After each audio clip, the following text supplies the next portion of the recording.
आज हमारा दूसरा अध्याय चल रहा है। जो हमारा आधार ग्रंथ है ज्ञानेश्वरी है, और ये जो ज्ञानेश्वरी है इसका प्रकाशन मुंबई से मतलब भारतीय विद्या भवन ने किया है, और इनका हिंदी अनुवाद मतलब उर्मिला जी जामदार ने किया है। हम सब उनके आभारी हैं कि उनकी कृपा से हमको गीता ज्ञान प्रकट हुआ, और उनका अनंत आभार प्रकट करते हैं और भगवान से प्रार्थना करते हैं कि उनके इस ग्रंथ के दोबारा प्रकाशन करना पड़े और कई पुस्तकों की बाज़ार में उनकी डिमांड आए। तो हमने देखा कि जैसे अर्जुन को मोह हो गया। अर्जुन कोई साधारण आदमी नहीं थे, बड़े असाधारण थे। भगवान ने उनको अपनी बहन ब्याई थी और वह विश्व के सर्वोत्तम धनुर्धर थे। लेकिन मोह की यही महिमा है, और मोह का मुख्य कारण मतलब अहंकार होता है कि अहंकार में हम अपने को विश्व से, परमात्मा से अलग मानते हैं। कुछ बेहतर अपने में गुण दिखाई देते हैं जो कि परमात्मा की कृपा के कारण है, हम उसको अपने में आरोपित कर लेते हैं। तो उसके कारण उनके अंग शिथिल हो गए, आज की भाषा पर डिप्रेशन में आ गए, और उन्होंने निर्णय ले लिया। जबकि मार्गदर्शक के रूप में भगवान विद्यमान थे और वो भगवान की कुछ महिमा जानते थे, फिर भी उन्होंने स्वयं निर्णय ले लिया और युद्ध से पलायन का निर्णय ले लिया। ज्ञानेश्वर जी महाराज बहुत सुंदर रूपक दे रहे हैं कि जैसे उस समय उनको अज्ञान ने ग्रसित कर लिया है, और ये अज्ञान से ग्रसित होने के कारण जैसे विष चढ़ जाता है। अज्ञान रूपी सर्प जब डस लेता है तो विष चढ़ जाता है। मोह रूपी सर्प को विष बाधा हो गई, सारे शरीर में फैल जाता है और बड़ी विषम स्थिति हो जाती है। लेकिन कालों के काल महाकाल भगवान विद्यमान थे वहाँ, जो दृष्टिपात से यदि जो एक बार कोई प्रेम से जिसको देख ले उसको विष बाधा दूर हो जाती है। बड़ा सुंदर सौभाग्य का क्षण हम कल्पना कर सकते हैं। भगवान विद्यमान है और हमारे गीता के नायक अर्जुन जो है वो उनको मोह की बाधा हो गई है, जिनके निमित्त गीता का ज्ञान प्रकट होने वाला है। तो भगवान स्वयं मतलब उनको आध्यात्मिक उपदेश उन्हीं के, अर्जुन के निमित्त है, इसलिए हम अर्जुन के बड़े आभारी हैं। और अर्जुन ने हर संभव प्रश्न किए अध्यात्म, हर संभव मेरी जानकारी में जितने, और ये सारे व्यवहारिक हैं। जैसे जैसे हम उन अध्यात्म और व्यवहार में फ़र्क नहीं है। भगवान ने यही तो बार बार कहा है कि ज्ञान यही है कि सब कुछ सृष्टि भी मैं ही हूँ। तो हमारे जो लौकिक जीवन है उसमें बड़ी सुगंध आ जाती है, बहुत बेहतर बन जाता है। यही मतलब गीता की महिमा है। तो वो निर्णय ले चुका। अर्जुन जी ने कहा कि मैं युद्ध नहीं करूँगा, मैं पाप का भागी नहीं होऊंगा। दो उनके बड़े निर्णय हैं। और भगवान कहते हैं कि इस जगत का चालक सर्वशक्तिमान समर्थ ईश्वर है। मतलब ये बहुत गहरे शब्दों में भगवान उनके अहंकार पे चोट कर रहे हैं, क्योंकि भगवान ही सब कुछ है और वो ही करते हैं। और अर्जुन कह रहा मैं युद्ध नहीं करूँगा, मैं मारूंगा नहीं, यानी वो ले रहा है कि जैसे उसके भरोसे सब चलता है। और भगवान स्पष्ट कहेंगे, भगवान को क्या मतलब कहने में कौन रोक सकता है। उनके अनुसार ही सृष्टि की उत्पत्ति विनाश ये निरंतर चलती आ रही, कई हजारों लाखों वर्ष से, जो भी हम मान ले। तू अहंकार क्यों ले रहा है।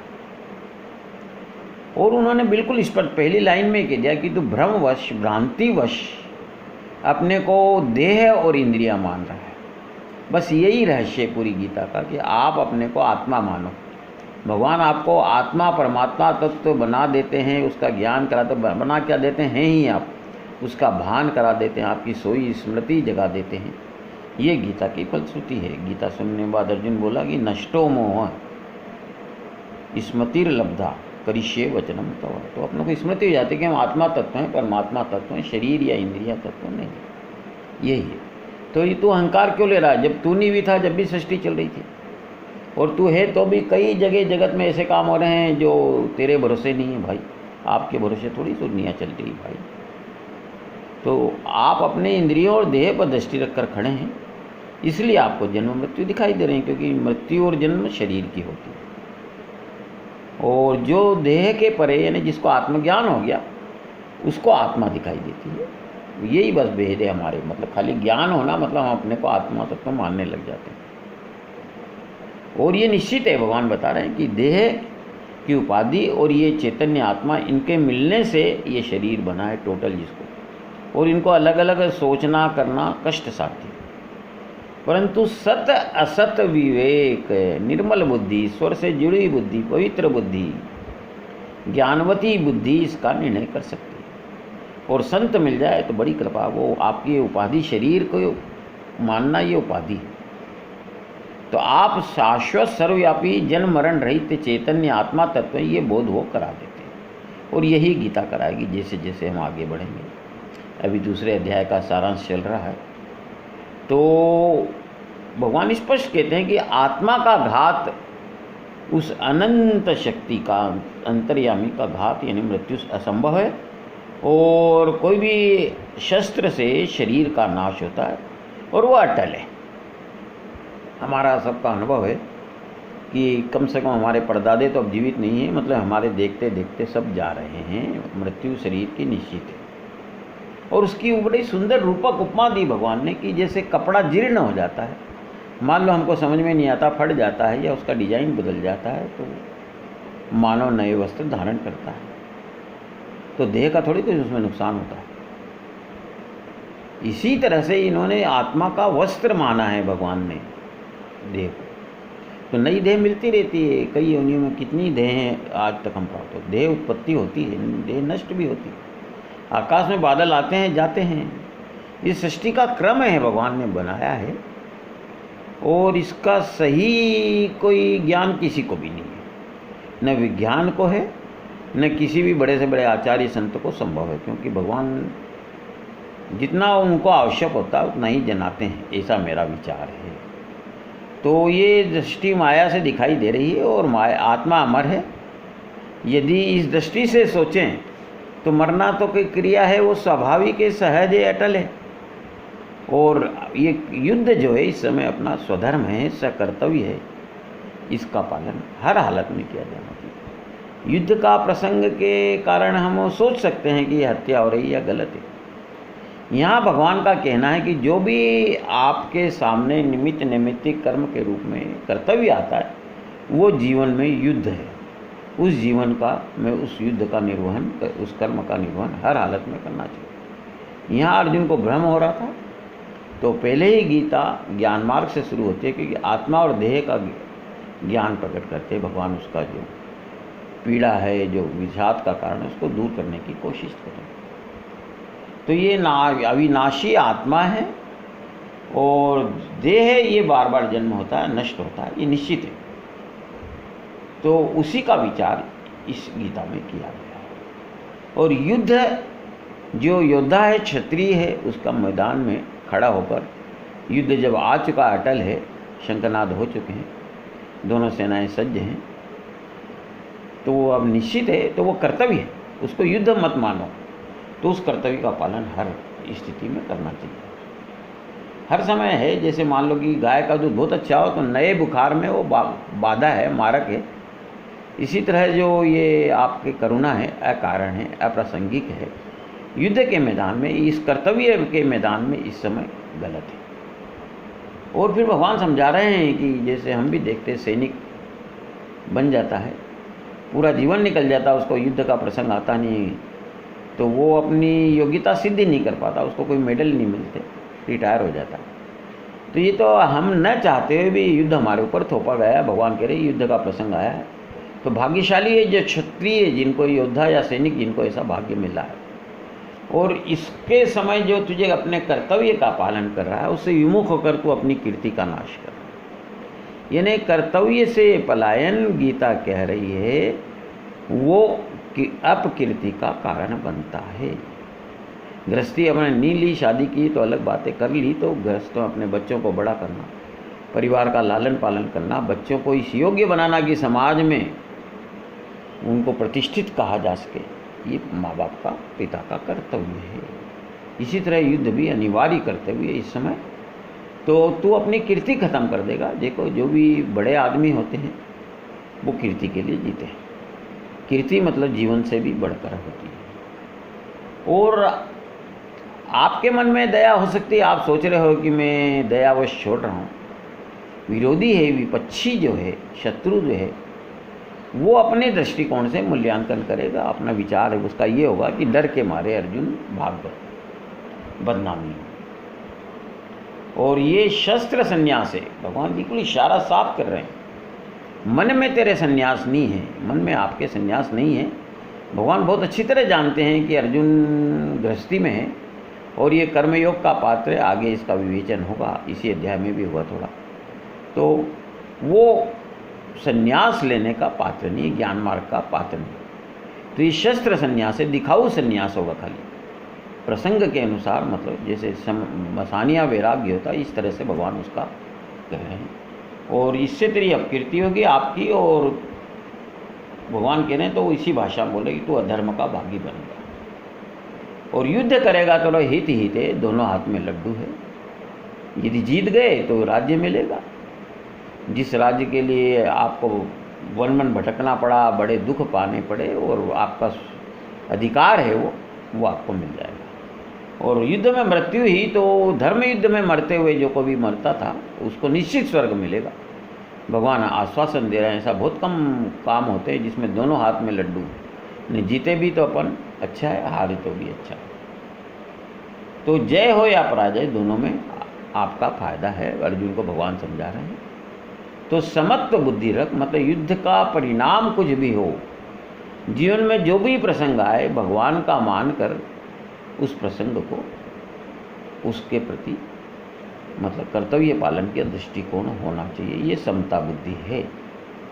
समता बुद्धि में को व्यवहार में हम ये मान लेना चाहिए कि जैसे स्त्री के लिए मायके से कोई चीज़ आती है तो वो उसको अच्छी लगती, सर आँखों पे लेती है। तो समता बुद्धि के लिए सही ये है कि जो भी हमको प्रसंग आया है, जीवन में परिस्थिति आई है, वो भगवान हमारे मायके से हैं, भगवान हमारे माता पिता सब कुछ हैं, उनकी ओर से आए तो हमको सर आँखों पे उसको ग्रहण करना चाहिए। और फिर वो बोल रहे हैं, मतलब भगवान बहुत सरल, मतलब गीता में, कि उसको सहन कर तो उससे पाप नहीं लगेगा। ये गीता की बड़ी विशेषता है। कोई मतलब अपने धर्म शास्त्र मान लो कहते हैं कि भक्त है तो उससे पीड़ा नहीं आएगी, गीता बिल्कुल स्पष्ट कहती है कि जिसको हम सुख दुख मानते हैं, वो चाहे भक्त हो चाहे अभक्त हो, सभी के जीवन में आते हैं। और उसको सहन कर, यानी उसको समता से ले, दोनों हमारे को जीवन में आगे बढ़ाने के लिए, हमारे जीवन में उत्थान के लिए आए हैं। इस दृष्टिकोण से दोनों को स्वीकार कर भगवान समझाने की चेष्टा करें तो इसमें पाप नहीं लगेगा। तो अर्जुन के कई प्रश्न थे, उनको एक एक कर जवाब देते जा रहे हैं कि समता से युद्ध कर, दूसरा मारे जाएंगे तो मरना जो शरीर का अटल है।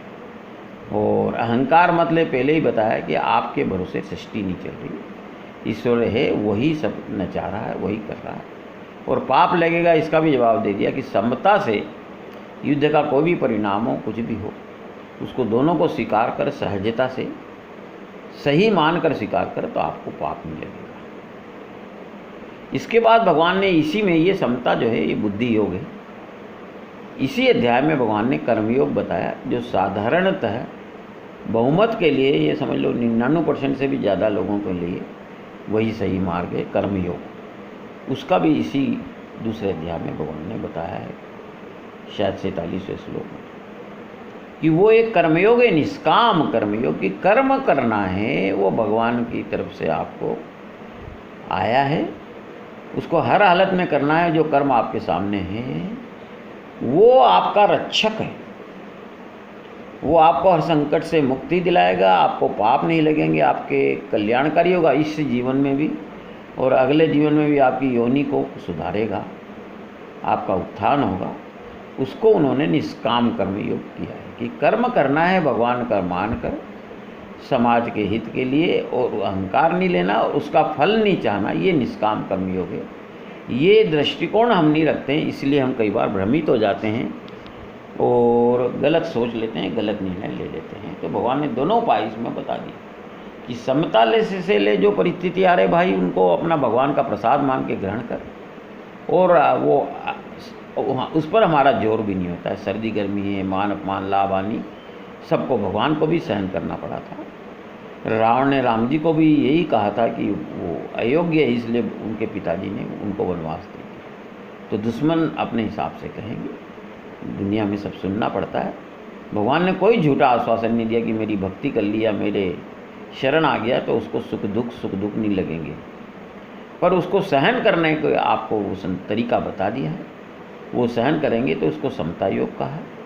और अपने उस समय प्राप्त जो कर्तव्य है, उस समय जो आया है, उसको बिना फल की इच्छा के करो तो उसका पाप नहीं भोगना पड़ेगा। भगवान धीरे धीरे धीरे अपने ज्ञान की परत खोलते जा रहे हैं और उससे हम लोगों को बहुत ज़्यादा लाभ हो। तो भगवान ने ये उस कर्मयोग की बात बताई।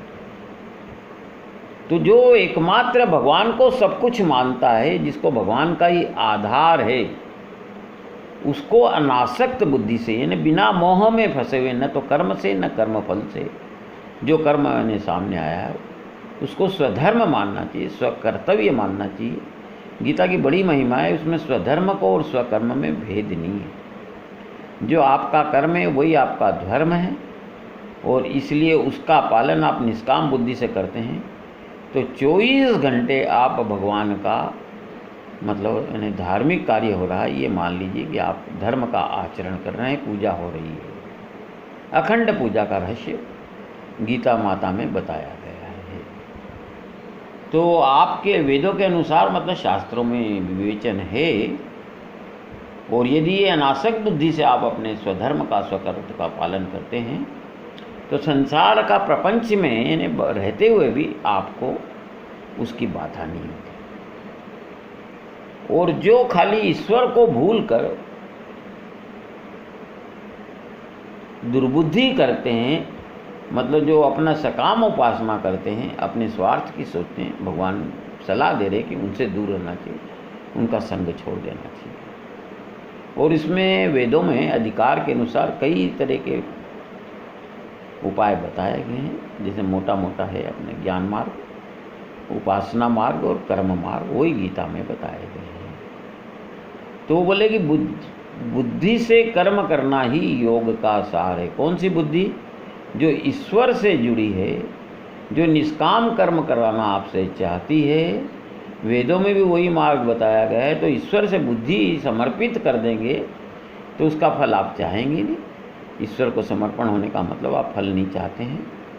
तो वो कर्म भगवान का बहुत बड़ा आश्वासन है कि वो कर्म अधूरा भी रहा हो तो पूर्ण माना जाएगा, उसका पूर्ण फल आपको मिलेगा भगवान की कृपा से। क्योंकि पूर्ण से जुड़कर पूर्ण के निमित्त आप कर्म कर रहे हैं, ईश्वर ही एकमात्र पूर्ण है। तो भगवान कहने वो अधूरा है या पूरा, ये आपका कोई मतलब सोचने का विषय नहीं, आपको उसका पूरा फल मिलेगा। ये निष्काम बुद्धि से बिना फल की इच्छा के कर्म करना ही ये योग का सार है। और जो देह को ही सब कुछ मानता है वो मोहग्रस्त होना स्वाभाविक है, क्योंकि देह का पतन होता है, देह में बीमारियां वगैरह आती है। देह के अपना तरीका है, उनके अपने संस्कार है और वो आपकी सोच को, विचारधारा को प्रभावित करते हैं। ये भगवान बता रहे। तो मोह होना स्वाभाविक है, क्योंकि अर्जुन भी देह के मारने के से ही भ्रमित हुआ। देह के हिसाब से ही वो उनको अपने रिश्तेदार दिखाई दे रहे थे, शत्रु नहीं, अपने स्वजन दिखाई दे रहे थे देह के आधार पर। ये जो देह दृष्टिकोण है ये बहुत नचाता है, और कई जन्मों में भी जब तक वो दृष्टि नहीं हटेगी आप सही जगह नहीं पहुंच सकते। तो भगवान इसमें आखिरी में 18 श्लोक में बहुत सुंदर बातें बताते हैं कि जीते जी आपको समाधि का अनुभव कैसे हो, ईश्वर तत्व का कैसे अनुभव हो, पूर्ण शांति विश्राम कैसे मिले। रामचरितमानस में तुलसीदास जी ने कहा है, पायो परम विश्राम, राम जी की पूजा भक्ति करके, उनकी शरणागति करके परम विश्राम मिला। वो आपको गीता में भी 18 अध्याय में उनके लक्षण बताए हैं, आखिरी के 18 श्लोकों में, मतलब दूसरे अध्याय में उनको विशेष रूप से ये कहा गया है। उसको स्थित प्रज्ञ नाम दिया है, जिसकी बुद्धि ईश्वर से जुड़ गई, स्थित हो गई, चलायमान नहीं रहती, देह पे दृष्टि जाती है तो स्थित मतलब हमारे कामना आती है, सुख दुख हमको ग्रसित करते हैं, अहंकार आ जाता है और नचाते हैं। तो जो स्थित प्रज्ञ शब्द दिया, जिसकी प्रज्ञा बुद्धि जो है ईश्वर से जुड़ गई, निर्मल हो गई, विवेकवती हो गई, वो स्थित प्रज्ञ हो जाता है। तो उसका बड़ा सुंदर वर्णन दूसरे अध्याय के 18 श्लोकों में है, और कई बड़े संत महात्मा विनोबा भावे तक रोज इन 18 श्लोकों का पाठ करते थे। तो सारा अपनी उपाधियां त्याग कर, ये उपाधियां जो शरीर के कारण हम अपने को जानते हैं, जैसे मैं सुंदर हूँ, पति हूँ, मैं पढ़ा लिखा हूँ, मेरी गाड़ी है, मेरा मकान है, उनका उपाधि को छोड़, और जो भगवान के होने से प्रसन्न है, जो भगवान के कारण प्रसन्न है, मतलब खाली प्रसन्नता अकारण है कि परमात्मा है, बस यही, और है शब्द केवल परमात्मा के लिए लगता है, वही सत्य है आत्मा और परमात्मा, बाकी सब परिवर्तनशील है, नाशवान है। तो उसके कारण जो अकारण प्रसन्न रहता है वो तरीका बता रहे हैं, क्योंकि जो अकारण है मतलब परमात्मा होने के कारण प्रसन्न है, तृप्त है, उसकी कामनाएं खत्म हो जाती है। क्योंकि परमात्मा है तो छोटी मोटी कामनाएं टिकती ही नहीं है। उसके कुछ लक्षण बता रहे हैं। पहले ये कि कामना मतलब मात्र होनी ही नहीं चाहिए। यदि ईश्वर है, वो हमारा शुभचिंतक है, तो जो हमारे लिए आवश्यक बिना कहे, बिना गिनाए, बिना जताए पूर्ति करता है, सभी की करता है, सारे संसार की करता है। और फिर कामना का प्रश्न नहीं। कामना तो तब हो जब हम ईश्वर जो दे रहा है उसमें उसको समझ नहीं पाते हैं या उसको अपूर्ण मानते हैं। तो उसके लिए उन्होंने भगवान बता रहे हैं कि वो कैसे होता है कि सुख दुख आते हैं, वही समत्व बुद्धि हो, वो भगवान का प्रसाद मानो, दोनों को समता से आप ग्रहण करो कि आए हैं, दोनों भगवान के प्रसाद हैं हमारे। भगवान को मायका समझो, उनके यहाँ से आई हुई वस्तु है, उसको प्रेम से ग्रहण करो, ये भगवान समझाना चाहते। तो सुख में उछलता नहीं है, दुख में दुखी नहीं होता, उद्विग्न नहीं होता, आनंद ही आनंद रहता है उसके मन में, समता के कारण। और जो इंद्रियों मन का स्वामी है, स्वाधीन है इंद्रियां और मन जिसके, स्वाधीन का मतलब उसके अधीन है, यानी वो जैसा चाहता है इंद्रियां और मन वैसा व्यवहार करती है। और हम सारा जीवन मन और इंद्रियों के पराधीन होकर व्यतीत करते रहें तो दीन हो गए, हम दास हो गए। सारी जिंदगी हमने बड़ी गलत तरीके से गुजरी है हमारी, और बड़े दुखी रहे हैं हम सारे। तो जिसकी इंद्रियां अपने अधीन नहीं है, मन, उसको सुख का कण मात्र भी, लेश मात्र भी कभी नहीं मिल सकता। तो जो भी है मतलब भगवान की ओर, पूर्णता की ओर, ईश्वर तत्व की ओर, ज्ञान की ओर, भक्ति के मार्ग पे चलना चाहता है, उसका इंद्रियां और मन पे नियंत्रण पहली आवश्यकता है। ये जो विषय हैं, विषय को बोलते हैं ऐसे कि जो आँख का विषय देखना है, कान का सुनना है, और इनके भोगने में भी जैसे आया गया, खाना खाया, भूल गए, पर हमारी स्मृति में रह जाए कि फलानी चाय अच्छी थी या वो खाने का वो स्वाद अच्छा था, वो नाश का कारण है। विषय भोग में कोई समस्या नहीं है, उसकी स्मृति हो जाए, हम उसको अच्छा बुरे का भेद करके याद रखें कि बुरा ये बचें इससे और वो ये है, वो नाश का, विपत्ति का बीज है। इन श्लोकों में 18 आखिर में बड़े सुंदर ढंग से बताया, वो नाश का बीज है, उससे संपूर्ण नाश हो जाता है। तो स्थित प्रज्ञ विषयों को भोगते समय जागृत रहते हैं। जो आने जाने वाली चीज़ है, भोजन जो है, प्रसाद बुद्धि से, औषधि बुद्धि से जो शरीर के लिए आवश्यक है उतना ही ग्रहण करें, उसमें स्वाद नहीं लेंगे ना हम, तो उसको न भोगना है, और स्वाद लेंगे तो भोगना है।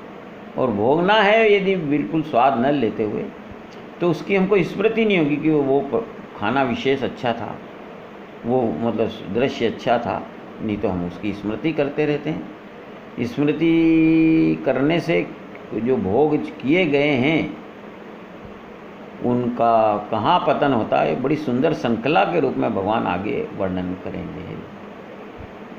तो जो उस अनंत सुख सागर की झलक पा जाते हैं, जिनका लक्ष्य बन जाता है परमात्मा, जो जिज्ञासा भी करता है, वो भजन करते हैं भगवान का। भजन मतलब सेवा है, यानी जो भी कर्म आया है भगवान का मानकर, जो व्यक्ति वस्तु जो भी आया उसकी पूरे मनोयोग से बिना फल चाहे हुए उस कर्तव्य का निर्वहन करते हैं, यही भजन है, यही सेवा है। तो वो रिद्धि सिद्धि को भी तुच्छ मानते हैं। अरे जिनको परमात्मा मिल गया उसके रिद्धि सिद्धि से तुलना करना ही गलत है। और इस प्रकार के परमानंद से पुष्ट पुरुष जगत रूप बनकर जगत में रहते हैं। और वो मरने के पहले यदि देह की मृत्यु के पूर्व ये आनंद मिल जाता है, ब्राह्मी स्थिति कहा होगा कि आप ब्रह्म में स्थित हो गया, ब्रह्म की आनंद आपको ऐसा मिल रहा है जो अखंड आनंद है, परमात्मा का आनंद। तो मरने के बाद भी आप उसी स्थिति में रहेंगे, यानी परम गति मिलेगी। ये सुन के अर्जुन को भी बहुत अच्छा लगा। अर्जुन को अच्छा लगना ही था और आपको भी लगना चाहिए। यदि आप गीता ज्ञान सुन के आपको आनंद नहीं मिलता है या आपको कुछ विशेष रोज प्राप्त नहीं होता है, एक एक इसका श्लोक जो है आपको एक एक सीढ़ी जैसे ऊपर की ओर ले जा रहा है, आप उसको सुनना ही नहीं है। ज्ञानेश्वर जी महाराज चाहते हैं कि आप आत्मसात करो, आचरण में लाओ, और यही भगवान का उद्देश्य है। क्योंकि गीता समाप्ति पर अर्जुन बोलता है कि नष्टो मोह स्थितो अस्मि गत संदेह करिष्ये वचनम तव। ये गीता श्रवण का फल है। तो रोज़ भगवान जो भी गीता के श्रोता हैं उनको ये लाभ मिले। तो दूसरे अध्याय का पहला श्लोक है, मोह से ग्रसित हो गया आदमी तो उसकी बुद्धि भ्रमित हो जाती है, गलत देखने लगा तो असमय मतलब करुणा प्रदर्शित कर रहा है, शत्रु को वो स्वजन मान रहा है, बड़ा शोक में डूब गया है। तो भगवान को बोलना पड़ा। दूसरे अध्याय का पहला श्लोक है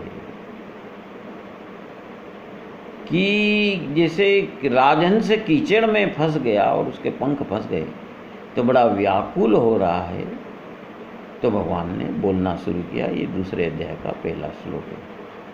और भगवान ने बिल्कुल बहुत सही बात की।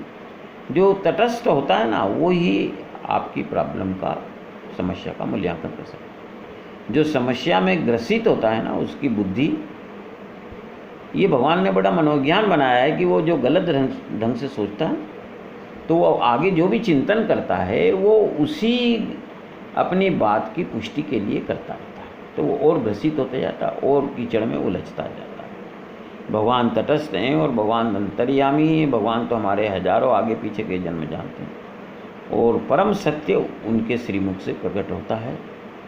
तो बड़ी कृपा करके अर्जुन को पहले ही हर शब्द भगवान का उपदेश है कि ये करुणा का, दया का प्रसंग नहीं है, युद्ध का मैदान। शत्रु हमारे देश पर हमला करते हैं, हमारी सीमाओं का पर अतिक्रमण करते हैं। यदि हमारे वहाँ के जो रहने वाले उनका हत्या करते हैं, उनका सामान लूटपाट ले जाते हैं, हजारों वर्षों से हमारे देश के साथ होता है, तो उनका सामना करना ही पड़ता है। उस पर हम दया दिखाते हैं तो उसका कुफल हमको भोगना ही पड़ेगा। इसलिए भगवान ने पहले ही कहा ये विषम स्थल है, दया के लिए बिल्कुल सही स्थान नहीं। ये ज्ञान ये कैसे प्रकट हुआ कि वो भगवान अर्जुन को जानते थे। अर्जुन बड़ा योग्य था। भगवान ने अपनी छोटी बहन, बड़ी प्रिय बहन उसको ब्याही। श्रेष्ठतम धनुर्धर था। उनको सब पहले राजयोग की शिक्षा दी जाती थी। राजकुमारों को सारा धर्म का आचरण सिखाया जाता था। गुरुकुल में रह के विद्या प्राप्त होती। तो और पूरे जीवन में अर्जुन ने जब इस समय जो भी उसकी आयु है कभी ऐसे ज्ञान का प्रदर्शन नहीं किया। आज किया और वो युद्ध के मैदान में दया शत्रु के प्रति एकदम गलत है। इसीलिए भगवान कहते हैं ये विषम स्थल है, ये करुणा के लिए। इस स्थल में आपके मन में यह ज्ञान किस हेतु से प्राप्त हुआ। और कहते हैं ये जो अज्ञान है न तो कोई श्रेष्ठ योग्य आदमी द्वारा कभी पहले किया गया है, न ये स्वर्ग दिलाने वाला है, न कीर्ति बढ़ाने वाला है। तीन तीन बातें देखो एक एक श्लोक में। संस्कृत की भी बड़ी महिमा है। हमारे आचार्यों ने, संस्कृत के ज्ञाताओं ने, विद्वानों ने बड़ी सुंदर सुंदर बातें दो दो लाइन के श्लोकों में कही है कि देखो कि ये विषम स्थल है, सही समय नहीं है करुणा का, दया का। और जो आचरण अभी तो आप कर रहे हैं मोह में ग्रसित होकर ज्ञान के कारण, न पहले किसी श्रेष्ठ पुरुष ने किया है, न इससे कोई स्वर्ग मिलने वाला है, न कोई आपकी कीर्ति बढ़ने वाली है। दोनों का बता दिया हूँ। बताओ ये इस मोह की, इस करुणा की यहाँ क्या सार्थकता है? विचार करो इस समय आपका क्या कर्तव्य है। भगवान मतलब बिल्कुल स्पष्ट है। जैसे कोई लड़के लड़की की शादी हो गई, सब तय हो गया, सब शादियाँ हो गई, सब हो गया, और विदाई के टाइम पिता बोले कि मैं अपनी लड़की, मुझे बड़ी प्रिय, मैं इसकी विदाई नहीं करूँगा, तो क्या वो सही प्रसंग है? तो पूरे गाजे बाजे सज चुके हैं, युद्ध बिल्कुल अटल है, अपरिहार्य है उस समय अर्जुन का। और वो उसका पहला युद्ध नहीं है, उसके पहले 50 युद्ध है। पहली दफे वो भ्रमित हुआ, वो शत्रु को अपने स्वजन मान रहा है। तो अज्ञान में मोहित होने के कारण वो जो सोच रहा है उसी की पुष्टि में उसके विचार आते गए और बड़े डिप्रेशन में आ गया, विषाद में आ गया। तो अर्जुन उनको समझाने के लिए भगवान कह रहे हैं कि इस समय जो युद्ध करना चाहिए तो आप विषाद में क्यों आ रहे हो? आपने आज तक ऐसा कोई अनुचित कार्य नहीं किया। उनका रिकॉर्ड भगवान को सम्मान, आपने कभी धीरज नहीं छोड़ा और आपके नाम से अपयश कांपता है। विश्व के सर्वोत्तम धनुर्धर था और वेदांत चरित्र था अर्जुन का, और त्रिभुवन में आपके शौर्य का डंका बज रहा है। कहते हैं कि आपने शिव जी को भी परास्त किया था, तो आपका यश अतुलित है, उसके सामने तीनों लोक तुच्छ हैं। आपका पुरुषार्थ महान है और आप यहाँ धैर्य और वीरव्रति को छोड़कर मुख नीचा करके रो रहे हो। ये मोह और करुणा से आप दीन हो गए हैं, दास हो गए हैं अपनी मोह और गलत विचार के। आदमी को मालूम नहीं पड़ता, मतलब आदमी ने बड़ा दीन जीवन व्यतीत करता है इंद्रिय और मन के कारण। हम ऐसे ऐसे काम करते हैं, ऐसे ऐसे बोलते हैं, चालते हैं, करते हैं, क्योंकि हम उसको गलत मानते नहीं या कभी रुक कर सोचते ही नहीं है। गीता ज्ञान यही बताने के लिए कि आपके जीवन में कितने बार दीन हो गए, दीन यानी भिखारी हो गए एक तरह से आप। तो वो बोले कि कभी भी ऐसा नहीं हुआ है कि अंधकार ने सूर्य को ग्रसित किया है। भगवान अर्जुन की उपमा सूर्य से दे रहे हैं और उसको अज्ञान ग्रसित करे है ना ही नहीं, मतलब इतना मतलब बड़ी बात बोल रहे हैं। क्या वायु जो मेघों को उड़ा ले जाती है, कोई वायु मेघ से डरती थोड़ी है? अमृत की मृत्यु थोड़ी हो सकती है। लकड़ी जो अग्नि में डाली जाती है वो थोड़ी अग्नि को खा सकती है। भगवान कितनी बढ़िया मतलब अर्जुन के चरित्र का व्याख्यान कर रहे हैं। कोई कहा मतलब यानी आप बताइए कि कोई खा ले तो क्या कालकूट विष की मृत्यु थोड़ी हो सकती है? इतना भगवान अर्जुन का चरित्र बता रहे हैं। ऐसा थोड़ी होता कि कोई मेंढक जो है या कोई गीद मतलब यानी आप मान लीजिए कि सियार है, गजरात की सवारी कर सकता है, मेंढक सर्प को निगल सकता है। अर्जुन की बड़ी महिमा है, बड़ा योग्य पात्र है और हमारे लिए तो बड़े पूजनीय है कि उनके निमित्त गीता प्रकट हो रही है। ये मूर्खता छोड़ो, भगवान कह रहे हैं, अपना धनुष बाण संभालो। आप खुद ज्ञानी हो, आप सोचो ये करुणा इस समय उचित है क्या? इससे कीर्ति का नाश होगा और परलोक भी खत्म हो जाएगा और बुद्धिमान लोग योग्य लोग कीर्ति के लिए जीते हैं। तो आगे बोलते हैं भगवान की तू नपुंसकता को मत प्राप्त हो। भगवान तू बोल सकते हैं, नहीं आए। जब कोई वीरवती जगानी हो ना तो उसके शौर्य का ज्ञान करा के उसको ऐसे शब्दों का इस्तेमाल किया जाता है। तो भगवान को अधिकार है, वो बोले कि तू नपुंसकता को मत प्राप्त हो, यह तेरे में योग्य नहीं है। मतलब तेरे जैसे धनुधारी सर्वश्रेष्ठ वीर में नपुंसकता का स्थान नहीं है, होना ही नहीं चाहिए। तुच्छ हृदय हो गया, देख लो, मोह में ज्ञान के कारण उसकी विचारधारा गलत दिशा में है, तो तुच्छ हृदय हो गया। इस दुर्बलता को त्याग कर युद्ध के लिए खड़ा होगा। युद्ध का मतलब कर्तव्य है आपको, मतलब जीवन में जो भी नित्य नैमित्तिक कर्म मिला उसमें ऊंच नीच जीवन में आते हैं, आपको पूरी निष्ठा से फल पे दृष्टि न रखकर उसको पूरे मतलब मनोयोग से पूरी अपनी सामर्थ्य से उस कर्म को करना है और भगवान का मान के करने लग जाओ तो अखंड पूजा हो जाएगी। तो ये उचित नहीं है, आपका आज तक प्राप्त यश नष्ट हो जाएगा और आपको अपने हित में विचार करना चाहिए। मतलब जो आप विचार कर रहे हो एक दृष्टि से एक दिशा में, वो आपके लिए हित करनी है। ये युद्ध का अवसर है। घोर करुणा और कायरता आपको घेरे हुए हैं। ये अभी भी क्या तेरे सगे भाई पैदा हो गए हैं क्या? इस समय वो मतलब इन्हें प्रसंग नहीं है, तो भगवान यहाँ तक बोल रहे हैं कि ये कोई भाई है क्या जो अभी आपके कोई सगे भाई है जो पैदा हो गए हैं? ये कायरता करुणा क्या आपको पहले मालूम नहीं था कि युद्ध है और आप कई महीने 15 दिन से तैयारी चली रही है? अपने अपने राजाओं को इकट्ठा करा, सेनाओं को इकट्ठा करा, अपने सगे संबंधियों को बुलाया। व्यर्थ में आप मत अतिशयोक्ति में अति पे जा रहे हैं। मतलब आप करुणा है तो जायज़ करुणा होती, कुछ होती तो बात थी, लेकिन आपने अतिशयोक्ति करती और अति सर्वत्र वर्जित, और आप इतनी हालत होगी रो रहे हैं, दुखी हो रहे हैं। तो मैं अर्जुन को जो भगवान जानते हैं, मेरे लिए अपूर्व आश्चर्य के समान अवसर है। और ये युद्ध तो परस्पर वैर का लंबे समय से दुश्मनी चल रही है, एक तरफा थी। मतलब कौरव जो थे, दुर्योधन आदि, उनसे अकारण बैर रखते थे, उनका राज्य हड़पना चाहते थे, उनका धन हड़पना चाहते थे, तो उसका परिणाम है। और उनका मारना अटल है, निश्चित है, भगवान योजना बना चुके हैं, धर्म युद्ध है ये। इस समय आप जो मोह में ग्रसित हो रहे, उससे आपकी इज्जत खत्म हो जाएगी, इससे आप ये लोक और परलोक दोनों खत्म हो जाएंगे।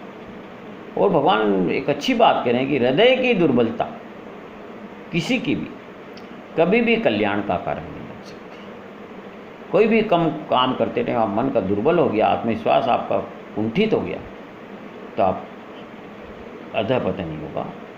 युद्ध मतलब क्षत्रिय के लिए धर्म का काम है, आप उसको युद्ध मान रहे हैं, लेकिन ये अनिवार्य है, और ये नहीं करेंगे तो आपका अधःपतन होगा। अर्जुन को भगवान समझा रहे हैं। तो अर्जुन ने भी जायज़ प्रश्न, अर्जुन सरल बुद्धि का था। अर्जुन, संस्कृत में अर्जुन का अर्थ होता है सरल मन वाला, और इसीलिए वो गीता का पात्र हुआ। बड़े सरलता से बोलता है कि मधुसूदन बोला कि आपने पहले केटव वगैरह को, मधु वगैरह को मारा था, जो राक्षस थे।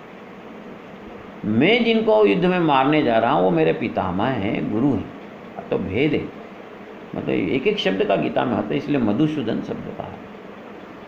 तो ये दोनों पूजनीय हैं, और वास्तव में शरीर के हिसाब से पूजनीय थे, लेकिन अधर्म का साथ दे रहे थे तो शत्रु थे। ये भगवान में और उनकी बुद्धि में, विचारधारा में मतभेद है।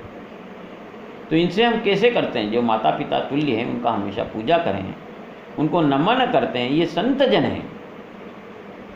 गुरु द्रोण ने मुझे जो दीक्षा शिक्षा दी है, धनुर्विद्या सिखाई है, जिन्होंने अपने लड़के को भी नहीं दी है, भीष्म ने जो हमारे साथ उपकार किया, उनको मैं कैसे भूल सकता हूँ? मैं यदि उनको मारने का काम करूँगा तो ये तो भस्मासुर है।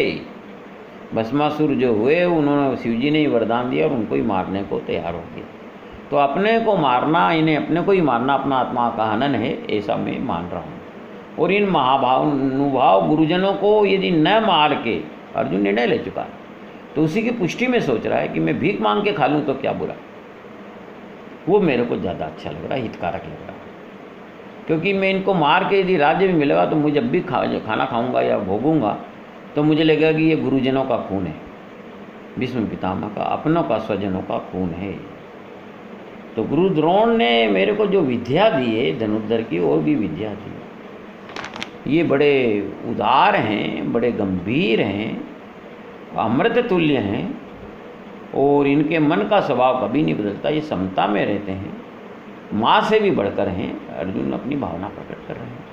ये तो साक्षात कृपा मूर्ति हैं, ममता के सागर हैं, विद्या के निसीम समुद्र हैं, हर तरह श्रेष्ठ है। मेरे ऊपर इनकी दया है, मेरे प्राण चले जाए लेकिन ये इनको मारना बहुत कठिन काम है। राज्य भोग असंभव है, ये इतना विकट कठिन काम मेरे लिए करना। इससे बेहतर है कि मैं भीख मांग के जीवन निर्वाह करूँ, इनके ऊपर तीखे शर बाणों की बौछार करूँ, असंभव है।